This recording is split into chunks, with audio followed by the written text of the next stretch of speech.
room रे rest कला परे आमे बाहर पड़िथिलु सी बीच को बहुत ही एक्साइटेड थिली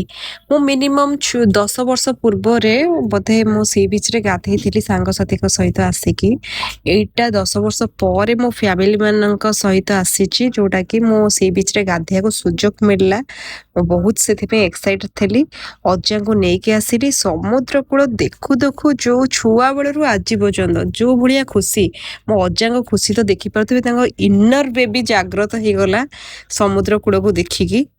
आसु आसु डायरेक्ट समुद्र कूल पशि जाऊ फोटो वीडियो बनाओ बट मो गार्डियन माने समुद्र पानी छिंची हेले और समुद्र को सम्मान कले मुंडियाटे मारले मो आई तो एठी पैसा रखिथिले पानी रे दान कला जहाँ को फैमिली मेंबर को सहित आसीबो ता मजा भी गोटे अलगा प्रकार सी बीच को आसी सारा पर भूली जाऊ जे आमको केते बयस होईची हमर केते टेंशन अछि